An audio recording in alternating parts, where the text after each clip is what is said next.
జై స్వరాజ్య టీవీకి స్వాగతం. మనతో పాటు ఉన్నారు సీనియర్ రాజకీయ నాయకులు, బీఆర్ఎస్ పార్టీకి సీనియర్ నేత, మనందరి స్ఫూర్తిదాత డాక్టర్ దాసోజు శ్రవణ్ కుమార్ గారు. వారిని అడిగి మరిన్ని వివరాలు తెలుసుకుందాం. నమస్తే సార్. నమస్కారం. ఎలా ఉన్నారు సార్? వెరీ గుడ్ అండి, చాలా బాగున్నారు. మీరు బాగున్నారా? Fine fine fine. కొత్త జర్నీ మొదలు పెట్టినట్టున్నారు కదా మీరు. Yes sir, yes. I wish you all the best. Thank you so much sir. Sir, జనరల్గా మీరు మొదటి నుంచి మీ రాజకీయ ప్రస్థానాన్ని చూసుకుంటే, ఓయూ దగ్గర నుంచి మొదలుకుంటే ఆర్ఎస్ఎస్లో కూడా పనిచేసినారు, ఏబీవీపీలో పనిచేసినారు, ఉద్యమ నాయకుడిగా కూడా ఉన్నారు, ఒక అధ్యాపకునిగా పనిచేసినారు, కాంగ్రెస్ పార్టీలో, ప్రజారాజ్యం పార్టీలో. ఈ విధమైన పూర్తి ప్రస్థానం దాదాపు 9 సంవత్సరాలు 10 సంవత్సరాలు కాంగ్రెస్లో కూడా ఉన్నారు. ఇవన్నీ గత నాస్తి కాదు, అదొక అనుభవ ఆస్తి అన్నారు. వాటి గురించి కూడా ఒక 2 నిమిషాలు మాట్లాడుకుందాం మనం. ముందు సార్, ఇప్పుడు బర్నింగ్ టాపిక్ ఏదైతే రఘునందన్ గారు, తర్వాత మంత్రి కొండా సురేఖ గారు, ఆ ఇమేజ్కి సంబంధించి చాలా పెద్ద ఎత్తున తెలుగు ఇండస్ట్రీ నుంచి కూడా వ్యతిరేకత వస్తూ ఉంది. అపాలజీ చెప్పమని చెప్పి అంటూ ఉన్నారు. ఆవిడ కూడా అపాలజీ చెప్పినారు. దీన్ని ఎట్లా చూడొచ్చు అంటారు సార్? అంటే రాజకీయాల్లో దిగజారుడు తరానికి ఇది పరాకాష్ట సార్. నేను ఎప్పుడు అంటుండేవాడిని, ఒక రాజకీయ నాయకుడు రోడ్డు మీద పోతుంటే అబ్బా ఆయన వస్తున్నాడు కదా అని చెప్పని, లేదా ఆమె వస్తుంది కదా అని చెప్పని చేతులెత్తి దండం పెట్టాల్సినటువంటి ఒక పరిస్థితి. కానీ వీళ్ళు వస్తున్నారు అనేటువంటి ఒక రీతిలోకి ఇవాళ దిగజారుడు రాజకీయాలు కనబడుతూ ఉన్నాయి. రాజకీయం అంటే రౌడీయిజం, రాజకీయం అంటే గుండాయిజం, రాజకీయం అంటే నోట్లు పెట్టి ఓట్లు కొనుక్కోవచ్చు, ఇవాళ రాజకీయం అంటే బూతులు మాట్లాడుకోవచ్చు అనేటువంటి ఒక చిల్లర సంప్రదాయానికి ఇవాళ ప్రతీకగా ఇవాళ జరుగుతున్నటువంటి ఒక పరిణామాలన్నీ చూడొచ్చు. రఘునందన్ రావు గారు, కొండ సురేఖ గారి పైన జరిగినటువంటి ఆ ఇన్సిడెంటు, దానిపైన జరిగినటువంటి ట్రోల్ ఏదైతే ఉందో దాన్ని తప్పనిసరిగా ఖండించాల్సిందే. నేను కూడా ఖండిస్తాను. Undoubtedly it's an ugly way of trolling both Raghunandan Rao and Konda Surekha garu. ఎవరైతే ట్రోల్ చేసినారో వాళ్ళ పట్ల చర్యలు తీసుకోవాలి. కానీ మోకాల్కి బోడిగుండుకు లింక్ పెట్టినట్టుగా దాన్ని తీసుకొచ్చి కేటీఆర్ గారికి లింక్ పెట్టేటువంటి ఒక ప్రయత్నం చేయటము, అనవసరంగా కేటీఆర్ గారి పైన దుమ్మెత్తి పోసేటువంటి ఒక ప్రయత్నం చేయటము, దాన్ని సాకుగా తీసుకొని కేటీఆర్ గారి పైన ఇష్టం వచ్చినట్టు మాట్లాడటము, తర్వాత నాగార్జున గారి కుటుంబాన్ని ఇంప్లికేట్ చేస్తూ, సమంత గారిని ఇంప్లికేట్ చేస్తూ, అసలు రాజకీయాలకు సంబంధం లేనటువంటి ఒక వాళ్ళని ఇంప్లికేట్ చేస్తూ, ఇదంతా కూడా ఒక మొత్తం సినిమా ఇండస్ట్రీనే దుమ్మెత్తిపోసే రీతిలో ఒక మహిళా నాయకురాలు అయ్యండి కొండా సురేఖ గారు చేసినటువంటిది. ఇది పతనం చెందుతున్నటువంటి రాజకీయ విలువలకు, సంప్రదాయాలకు ఇది ఒక పరాకాష్ట. దీన్ని తప్పనిసరిగా ఖండించాలా. నేనైతే she does not have a right to continue as a minister అని నేను భావిస్తూ ఉన్నాను. ఎందుకంటే ఇవాళ ఉన్నటువంటి ఒక ఐ మీన్ మంత్రులు కానీ లేకపోతే రాజకీయ నాయకులు కానీ సమాజానికి దార్శనికతతో ఉండవలసినటువంటి వ్యక్తులు, రోల్ మోడల్స్ వాళ్ళు.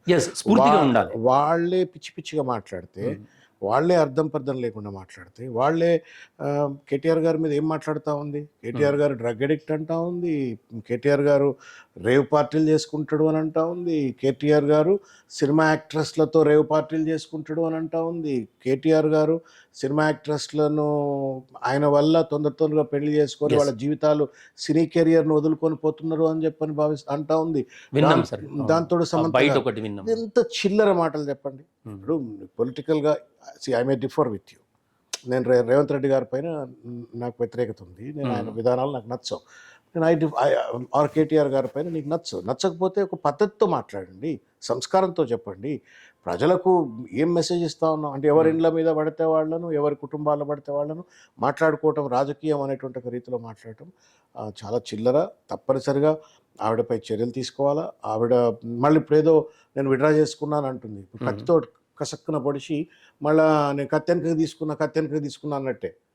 మాట అనేటువంటిది కత్తి కంటే తీవ్రమైన గాయం చేస్తుంది, పదునైనది తీవ్రమైన గాయం చేస్తుంది, అది శాశ్వతంగా ఉండిపోతుంది. కత్తి గాయం మానిపోద్దేమో కానీ మాట గాయం అనేటువంటిది మానిపోదు. దానికి తప్పనిసరిగా she has to pay for it and she has to be taken off. అంటే ఆమె ఆ మంత్రి పదవి నుండి ఆమెను తప్పనిసరిగా బర్తరఫ్ చేయాలని చెప్పని మాత్రం నేను బలంగా కోరుకుంటాను. ట్రోల్ చేసిన వాళ్ళు, రఘునందన్కి సంబంధించి ట్రోల్ చేసిన వాళ్ళు ఎవడైనా సరే మీరు పట్టుకొచ్చి జైల్లో పెట్టండి. No problem, there is no problem about it. Because any indecency in a social discourse is not accepted.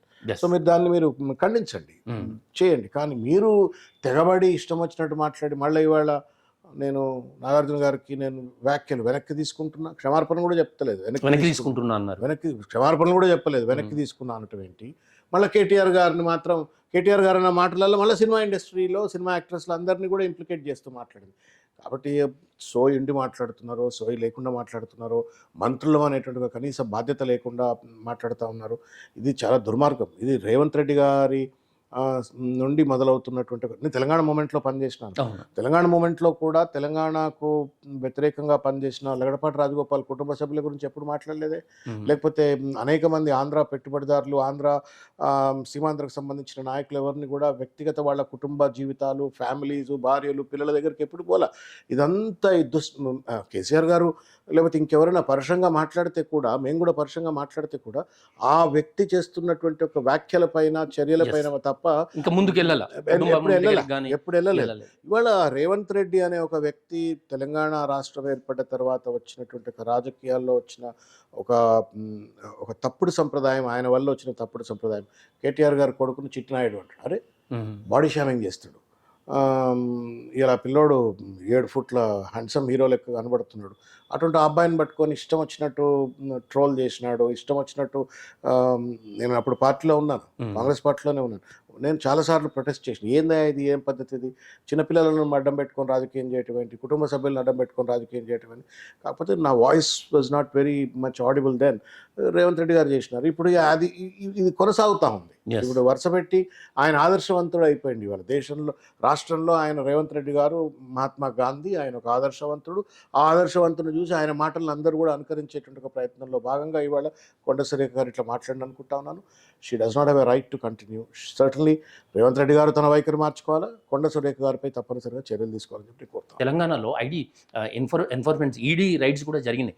దానికి సంబంధించి ఏ విధమైన ప్రెస్ మీట్ పెట్టడం కానీ, ఆ వివరాలు కానీ ఇంతవరకు బయటకు చెప్పలేదు. మీరు కూడా ఒక ప్రెస్ మీట్లోనో ఒక ఇంటర్వ్యూలో అన్నారు, బీజేపీ కాంగ్రెస్ కలిసి పనిచేస్తున్నాయి ఏంది, ఎందుకు ఒక రైడ్స్ జరిగిన తర్వాత అసలు ఏం జరిగింది, ఎందుకు చేసినాం, అట్లాంటి ఏదైనా ప్రెస్ మీట్ పెట్టన్నా చెప్పాలి కదా అని అన్నారు. దాని మీద మీ స్పందన చెప్పి. ఎన్ఫోర్స్మెంట్ డైరెక్టరేట్ విషయంలో ఏంటంటే, పొంగులేటి శ్రీనివాసరెడ్డి గారి పైన అంతకుముందు ఒకసారి దాడి జరిగింది, మళ్ళీ కూడా నిన్న రైడ్ జరిగింది. రైడ్ జరిగిన తర్వాత దాదాపు 5 రోజుల పాటు రైడ్ జరిగింది. 16 బృందాలు వచ్చినాయి, రైడ్ చేసినారు, ఇక్కడ అక్కడ అంతా అని చెప్పినారు. చెప్పిన తర్వాత తేలుగుట్టిన దొంగల లెక్క ఎందుకున్నారు ఇంతవరకు? ఎందుకు తేలుగుట్టిన దొంగలు లెక్క ఉన్నారు? ఇంతవరకు ఎన్ఫోర్స్మెంట్ డైరెక్టరేటు షరామామూలుగా చేయవలసినటువంటి ఒక పత్రికా సమావేశం, మీడియా బ్రీఫింగ్ ఎందుకు చేయలేదు? బయట సమాచారం 1600 కోట్లు అని చెప్పని వింటా ఉన్నాం, 1000 కోట్లు అని వింటా ఉన్నాం, 600 కోట్లు అని వింటా ఉన్నాం. ఒక లారీ నిండా నోట్ల లెక్కింపు మెషిన్లను తీసుకుపోయినట ఇంట్లోకి లెక్క పెట్టడానికి అని చెప్పని వింటా ఉన్నారు. మరి ఎంత నోట్లు దొరికినాయి, ఎంత బంగారం దొరికింది, ఎంత డిస్ప్రపోర్షనేట్ అసెట్స్ దొరికినాయి, వీటన్నిటి వివరాలు ప్రజలకు చెప్పవలసిన అవసరం ఉంది. ఇదేం ఎన్ఫోర్స్మెంట్ డైరెక్టరేటు పొంగులేటికి సంబంధించిన వ్యవహారం కాదు, ఇది ప్రజలకు సంబంధించిన వ్యవహారం. Because any disproportionate money are asset, అక్రమ డబ్బు ఎవరి దగ్గర ఉందంటే అది ప్రజల సొమ్మే. అది ప్రభుత్వానికి కాదు, వ్యక్తిది కాదు, అది ప్రజలకు సంబంధించిన సొమ్ము. అక్కడ పట్టుబడ్డ తర్వాత ఒక ప్రభుత్వ సంస్థగా నువ్వు ప్రజలకు చెప్పాలి కదా, ఎందుకు చెప్పట్లేదు ఎన్ఫోర్స్మెంట్ డైరెక్టరేట్? Fundamental question. అంటే దీని వెనుక ఎక్కడో లోపాయకారి, అంటే ఇవాళ కేంద్రంలో ఉన్నటువంటి ఒక ప్రభుత్వంతో ఒక లోపాయకారి ఒప్పందం ఏమైనా ఉందా అనటానికి ఇప్పుడు ఇవాళ సోషల్ మీడియాలో పేపర్లో చూస్తూ ఉన్నాను.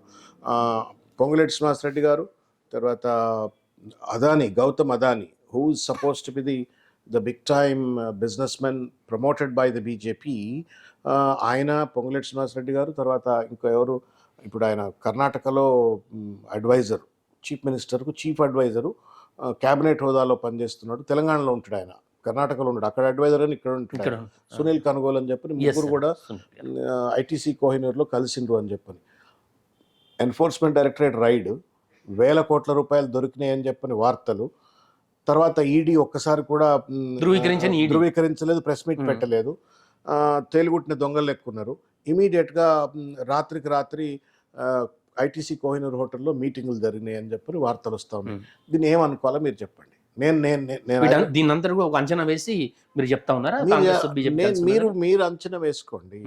ఇప్పుడు గౌతమ్ అదానికి పొంగులేటి శ్రీనివాసరెడ్డి తోటి ఏం పని? ఐటీసీ కోహినూర్లో సెక్రటరియట్లో కలవాలి కదా. సునీల్ కనుగోలు గారికి ఏం పని?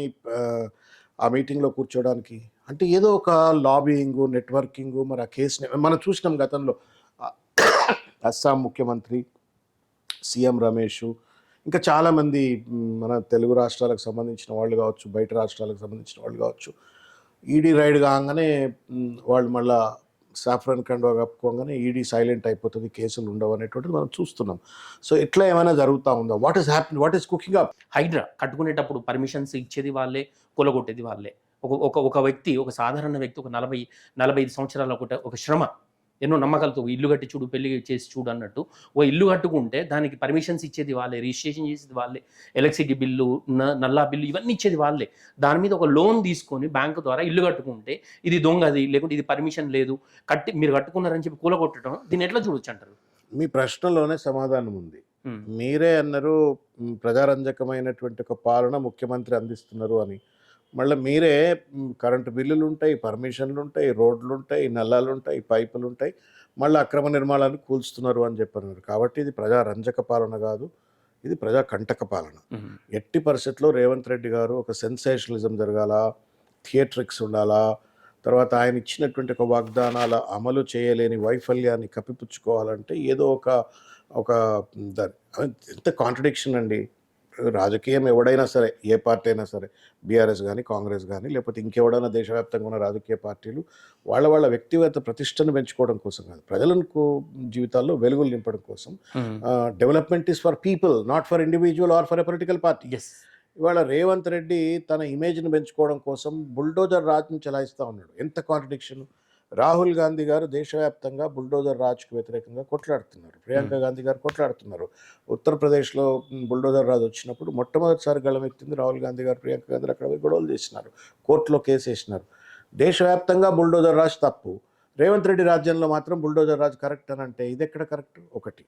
రెండు, డబ్బు ఉన్నటువంటి వాడికేమో నోటీసులు ఇస్తావు, డబ్బు లేని వాడు ఇంటి మీదకేమో బుల్డోజర్లు పంపుతావు. ఇది ఎట్లా కరెక్ట్ రేవంత్ రెడ్డి రాజ్యంలో చెప్పండి?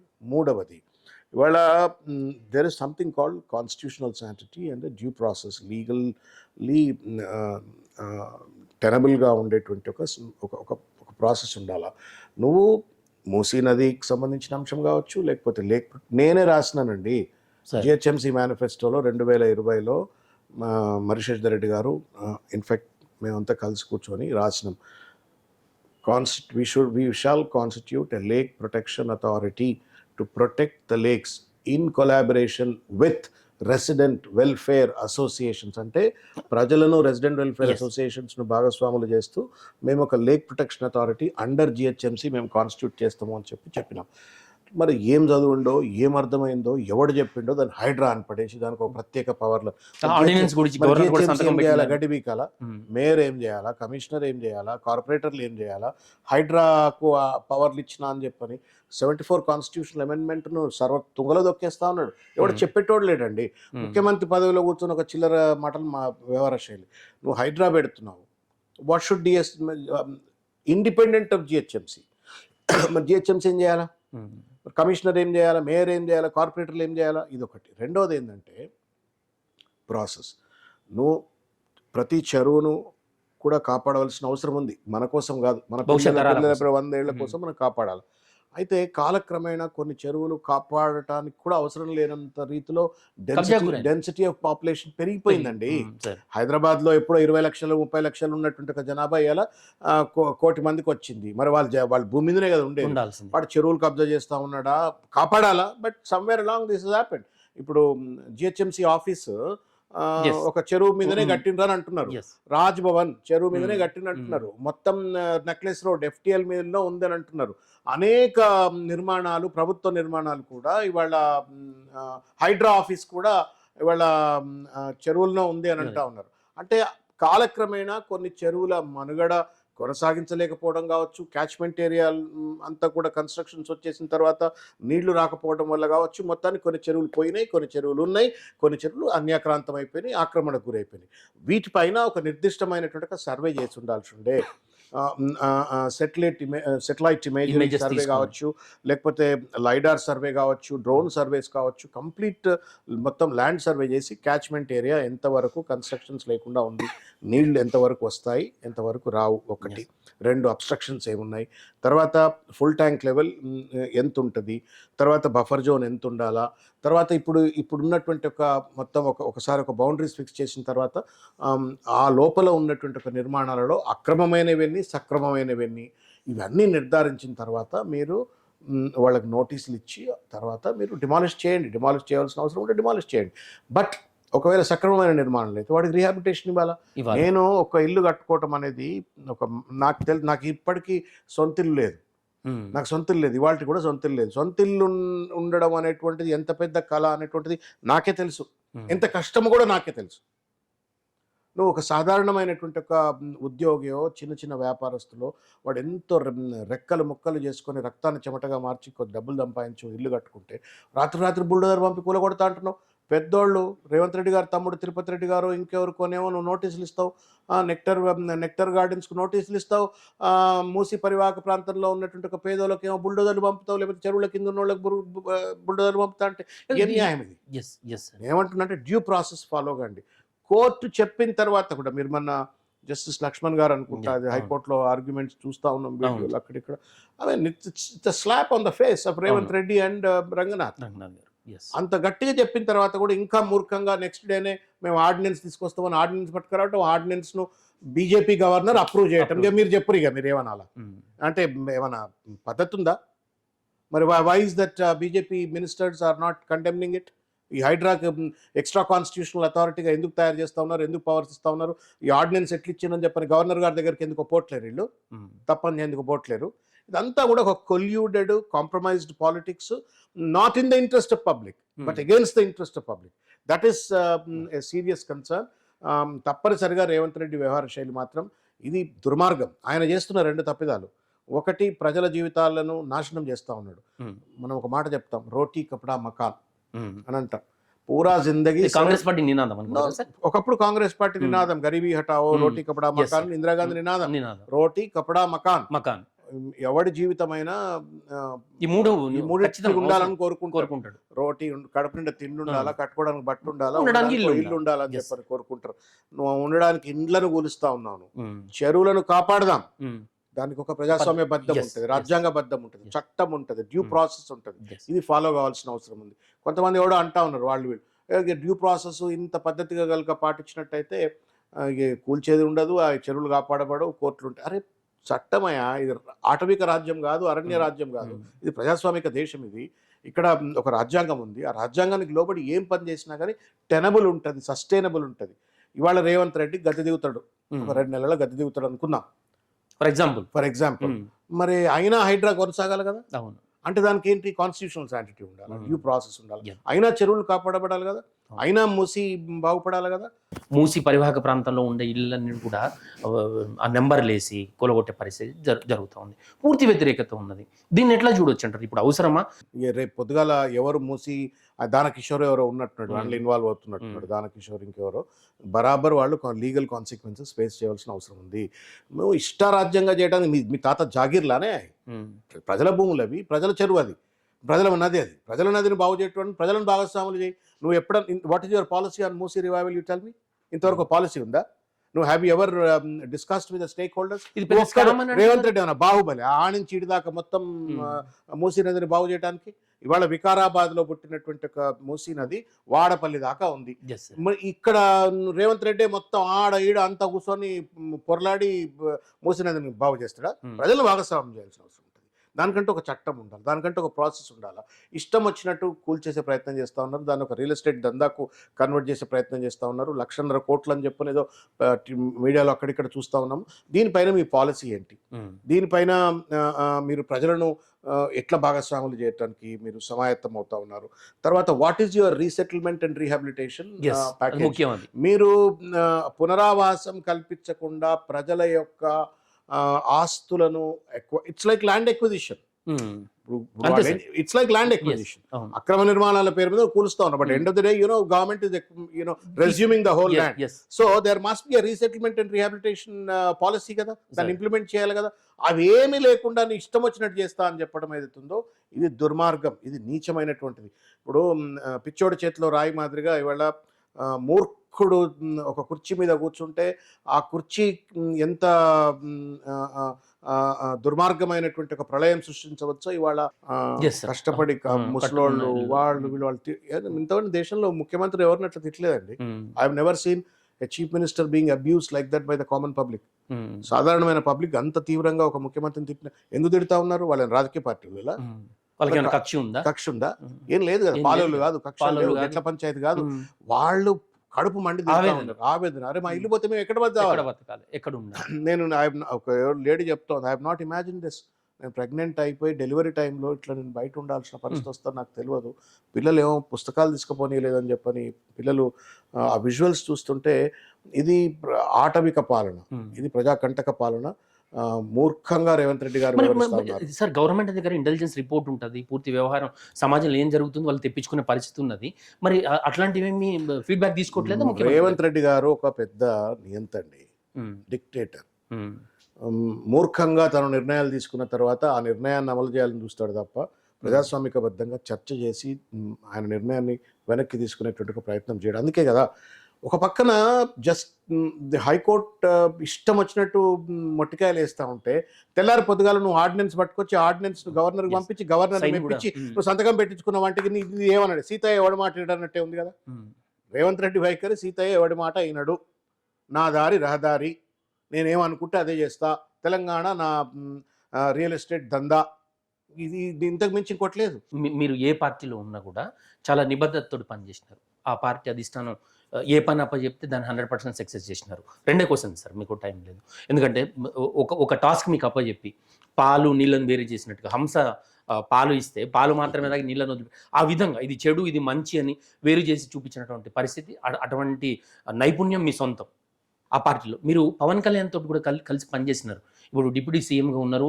దేశవ్యాప్తంగా కూడా తిరుపతి లడ్డు విషయంలో కూడా ఆయన చేసినటువంటి నిలబడ్డ స్టాండ్ కావచ్చు, ఇవన్నీ కూడా దేశవ్యాప్తంగా పాపులర్ అయినారు. మంచి బెస్ట్ యంగ్ పొలిటీషియన్గా. పవన్ గారితో మీకున్న అనుబంధాన్ని ఒక 2 ముక్కల్లో చెప్పండి. ఐ మీన్ వారి ప్రోద్బలంతో అంటే రాజకీయాల్లో నేను విద్యార్థి నాయకుడిగా ఉన్నాను ఉస్మానియా యూనివర్సిటీలో. పాలిటిక్స్లో రావాలనేది నాకున్నటువంటి ఒక లోతైనటువంటి కోరిక, బలమైన కోరిక. పాలిటిక్స్లో ఉండాలా, ప్రజలకు సేవ చేయాలా, ప్రజల జీవితాల్లో వెలుగులు నింపాలా అనేటువంటిది చిన్నప్పటి నుండి మానవ సేవే మాధవ సేవ అని నేను ఈ స్లోగన్ నేర్చుకున్నాను ఫాదర్ దగ్గర నుండి. గ్రేట్. సో పాలిటిక్స్ రావాలని ఉండేది, అట్లనే యాక్టివ్గా స్టూడెంట్ పాలిటిక్స్లో ఉన్నా. బట్ దెన్ పాలిటిక్స్ ఎట్లయిపోయినాయి, ఎవరో గాడ్ ఫాదర్ ఉండాలా, somebody has to promote you, somebody has to hold your hand. ఇప్పుడంతా కులం, ధనం, అంగబలం, అర్ధబలం, కులబలం ఇన్నుంటేనే రాజకీయంలో మనుగడ కొనసాగించవచ్చు అనేటువంటిది ఇవాళ కాదు, గతంలో కూడా అట్లే ఉంది, ఇప్పుడు పెరిగిపోయింది. సో ఆ పరిస్థితిలో నేను I got in to academics, administrative staff college, IP, తర్వాత కార్పొరేట్ సెక్టర్లో పనిచేసిన. ఆ టైంలో పవన్ కళ్యాణ్ గారు తను కామన్ మ్యాన్ ప్రొటెక్షన్ ఫోరం అని, తర్వాత విద్యార్థి ఉద్యమాల మీద సినిమా తీయాలనుకోవటం, అది కాస్త ప్రజారాజ్యం పార్టీ రావడం, పెట్టే ముందే మీరు why don't you join as అట్లా అని వారి ప్రోద్బలంతో నేను పాలిటిక్స్. జనాలు అనుకున్నట్టుగా అంత ఆవేశపరుడా ఆయన? అఫ్ కోర్స్ ఆవేశపరుడే. ఇప్పుడు ఆవేశాన్ని నిర్మాణాత్మకంగా పరిపాలనలో ఎట్లా చూపెడతారనేటువంటిది పీపుల్ ఆర్ వాచింగ్ నౌ. మీరు కూడా ఆయనకు స్ఫూర్తి ఉన్నట్టుంది. 2-3 స్పీచెస్లో కూడా చూసినాం. దాసోజు శ్రవణ్ గారు అనే పర్టికులర్గా మీ పేరు కూడా తీసినారు పెద్ద పెద్ద సభల్లో. ఆయన he may feel happy that he has planted me in politics. So అరే నేను ఇన్స్పైర్ నేను పర్సువేట్ చేసి ఇన్స్పైర్ చేస్తే వచ్చినాడు కాబట్టి as I was continuously in the journey చూసి సంతోషంగా ఉండొచ్చు అనుకుంటున్నాను. సరే. So what ever it is it was a great experience to work with him. ఇవాళ డిప్యూటీ చీఫ్ మినిస్టర్గా సక్సెస్ఫుల్గా ఉండాలని చెప్పని ఆయన ఆలోచనలు ప్రభుత్వంలో బలంగా అమలు చేయాలని కోరుకుంటున్నాను. ఎస్. మీరు మీ దృష్టికి వచ్చిందో లేదో కొంత జనాలు అయితే అనుకున్నారు తెలంగాణలో దాసోజు శ్రవణ్ గారు పవన్ కళ్యాణ్కి సపోర్ట్గా ఇక్కడ ఉంటారు, ముందుకెళ్తారు అన్నటువంటి టాక్ కూడా వచ్చి ఉండే. అది మరి దృష్టి దాకా వచ్చిందో లేదో తెలియదు సార్. ఇంకొక విషయం సార్, ఇప్పుడు మీరు కాంగ్రెస్ నుంచి లాస్ట్ 2 క్వశ్చన్స్ సార్. కాంగ్రెస్ నుంచి మీరు బీజేపీలోకి పోయినారు. బీజేపీకి సంబంధించి కావచ్చు, మీరు మొదట ఏబీవీపీలో ఆర్ఎస్ఎస్లో ఉన్నారు కాబట్టి బీజేపీలోకి వెళ్ళినప్పుడు చాలామంది సంతోషించినారు. తెలంగాణకు సంబంధించి ఒక స్పోక్స్ పర్సన్, భాషల మీద తెలుగు, హిందీ, ఇంగ్లీష్ భాషల మీద పట్టున్న ఒక మంచి స్పోక్స్ పర్సన్ తెలంగాణ బీజేపీకి వచ్చిండు, చాలా సంతోషపడ్డారు. మీరు ఆల్ ఆఫ్ సడన్గా బీజేపీలో నుంచి మళ్ళీ తిరిగి బీఆర్ఎస్లోకి రావడానికి మేజర్ కారణాలు ఏమో అయ్యి ఉండొచ్చు? వ్యక్తిగతమైనటువంటి ఒక కారణాలు, రాజకీయపరమైన కారణాలు. One answer I will give you. సరే. 2014లో నరేంద్ర మోడీ గారు కేంద్రంలో అధికారంలోకి వచ్చినారు. 2014 నుండి 2024లో ఉన్నాం మనం ఇప్పుడు. 10 సంవత్సరాలు అయింది. ఈ 10 సంవత్సరాల ప్రస్థానంలో 3వసారి నరేంద్ర మోడీ గారు అధికారంలోకి వచ్చినారు. దేశమంతా బీజేపీ ఎదుగుతూ ఉంది. తెలంగాణలో బీజేపీ ఎందుకు ఎదుగుతలేదు? ఆ ప్రశ్నను మీరు లోతుగా ఎనలైజ్ చేస్తే నేను ఎందుకు మారినానో మీకు సమాధానం దొరుకుతుంది. ప్రజలకే surely. Why is it not growing? What is the problem? ఇప్పుడు ఇవాళ చూడండి, తెలంగాణలో రేవంత్ రెడ్డి గారి ప్రభుత్వం ఇష్టం వచ్చినట్లు ప్రజల జీవితాలతో చెలగాటమాడుతుంది. What is the political programme of BJP? To fight against Revanth Reddy or to criticise KCR? KCR ఓడిపోయిండు. ప్రజలు ఆయనకు మ్యాండేట్ ఇవ్వలేదు. మ్యాండేట్ తీసుకున్న తర్వాత రేవంత్ రెడ్డి చేస్తున్న మోసాన్ని ఎండగట్టాలన్నా ఆర్డినెన్స్తో ఇవాళ హైడ్రాకు అడ్డమైన పవర్స్ ఇచ్చినారు. What should BJP do? Go and set with the BJP government. ప్రేక్షక పాత్రలో ఉన్నది. ఇంతకు మించి నేను లోతుగా మాట్లాడితే బాగుండదు. Yes sir. కాంగ్రెస్ పార్టీలో మీకు ఏఐసీసీలో కూడా పనిచేస్తున్నారు. దేశ నాయకులు అందరూ తెలుసు. కాంగ్రెస్లో సోనియా గాంధీ దగ్గర నుంచి రాహుల్ గాంధీ వరకు మీకు మీ పేరు చెప్తేనే గుర్తుపడతారు. మీకు డైరెక్ట్ యాక్సెస్, అంతే కదా కాంగ్రెస్ పార్టీలో. ఏఐసీసీ సంబంధించి ఎవరైనా డైరెక్ట్గా రాహుల్ గాంధీ కావచ్చు, సోనియా గాంధీ కావచ్చు, మిమ్మల్ని మీరు మళ్ళీ మా దగ్గరికి రండి, కలిసి పని చేద్దాం అని చెప్పి వస్తే మీరు ఎట్లా రెస్పాండ్ అవుతారు? I think I have come back to my home. నేను కేసీఆర్ గారు వారి కుటుంబం నాకు బాగా దగ్గర, సన్నిహితం. ఒక తండ్రిలాగా నన్ను ఆదరించినారు. Shobhamma, she is like a mother. Great sir. So I'm back to my home. So ఇక మళ్ళీ వెనక్కి పోవడము అవన్నీ ఏమి ఉండకపోవచ్చు. కాకపోతే నన్ను అడిగినారు, అడగలేదని కాదు. 2000 మొన్న జరిగిన 23 ఎన్నికల్లో కూడా అడిగినారు, why don't you come back అని. But I have never accepted. ఖచ్చితంగా మేము చాలామంది మీ అభిమానులు కావచ్చు, మేమందరం కోరుకునేది ఖచ్చితంగా మీరు ఒక స్థాయికి వెళ్ళాలి, ఒక ప్రజాప్రతినిధి చట్టసభల్లో మీరు ఎవరికైతే రిప్రజెంటేటివ్ ఉన్నారో, ఒక పార్లమెంట్ కావచ్చు, అసెంబ్లీ కావచ్చు, మిమ్మల్ని నమ్మినటువంటి సమాజం కావచ్చు, ఆ వ్యక్తులు కావచ్చు, వాళ్ళ గురించి, వాళ్ళ న్యాయపరమైన హక్కుల గురించి చట్టసభల్లో పోరాడాలని చెప్పి మేము కూడా మంచి హృదయంతో కోరుకుంటున్నాం సార్. చివరిగా మీరు కాంగ్రెస్లో నుంచి బీజేపీలోకి వచ్చినారు. బీజేపీలో నుంచి ఇప్పుడు టీఆర్ఎస్లో ఉన్నారు. ఈ అనర్హతకు సంబంధించి ఎమ్మెల్యేలు ఇప్పుడు చాలామంది బీఆర్ఎస్ నుంచి కాంగ్రెస్లో పోయే ఎమ్మెల్యేలు చాలామంది ఆగినారు. ఎందుకంటే అనర్హతకు సంబంధించి కేసు నడుస్తూ ఉంది. సో అనర్హులమైపోతామేమో అన్న భయంతో ఆపిపెట్టినారు. లేదంటే బీఆర్ఎస్ ఖాళీ అయ్యేది అని చెప్పి విమర్శలు కొంత నడుస్తుంది వ్యవహారం. దాని మీద మీరేమంటారు చివరిగా చెప్పారు? అంటే ఈ డిఫెక్షన్స్ ఏదైతే ఉన్నాయో ఇవి what are being promoted by Revanth Reddy are against the idea that has been propagated by Rahul Gandhi అండి. దేశవ్యాప్తంగా ఉన్నటువంటి ఒక బీజేపీ చేస్తున్నటువంటి విత్సలవిడి పార్టీ ఫిరాయింపులను రాహుల్ గాంధీ గారు దేశవ్యాప్తంగా వ్యతిరేకిస్తూ ఉన్నారు. మరి తెలంగాణకు వచ్చేటప్పటికి రేవంత్ రెడ్డి చేస్తున్న దాన్ని మాత్రం నిరోధించలేకపోతా ఉన్నారు. ఈ కాంట్రడిక్షన్ చాలా దుర్మార్గమైనటువంటిది ఒకటి. రెండవది, it is against democracy. It is against representative democracy. తర్వాత ప్రజలను అవమానించినట్టు, ఇక్కడ గెలిచి అక్కడ పోవటం. నన్ను కూడా అంటుండొచ్చు, ఎందుకు మారినారా అని చెప్పని అంటుండొచ్చు. నేను ఏ పార్టీ నుంచి ఇసుమంతా కూడా ఎవరి నుంచి లాభం పొందలా. I have given my life, I have given my blood. But then Danam నాగేందర్కు కాంగ్రెస్ పార్టీ వదిలిపెట్టి టీఆర్ఎస్లోకి వచ్చేనాడు కాంగ్రెస్ ఆయనకు జీవితం ఇచ్చింది. ఏదో దెబ్బతిని మూల కూర్చొని ఓడిపోయినటువంటి ఒక కాంగ్రెస్ పార్టీని వదిలిపెట్టి నువ్వు బీఆర్ఎస్లోకి వచ్చావు. బీఆర్ఎస్ పార్టీ అని తక్కువ చేసిందని 2 సార్లు ఎమ్మెల్యే చేసింది. అవును. డబ్బులు ఇచ్చింది, ఎమ్మెల్యే చేసింది, పెద్ద స్థాయిలో కూర్చోబెట్టింది. కేసీఆర్ గారు ఎప్పుడు పోయిన హెలికాప్టర్లో కూర్చోబెట్టుకొని తిప్పుకున్నాడు, అన్ని రకాలు చేసిన తర్వాత ఓడిపోగానే కేటీఆర్ చెడ్డవాడు, కేసీఆర్ చెడ్డవాడు అని చెప్పినట్టు వెళ్ళిపోయినాడు. సో ఇది ఓట్లేసిన ప్రజలను కూడా అవమానించినట్టే.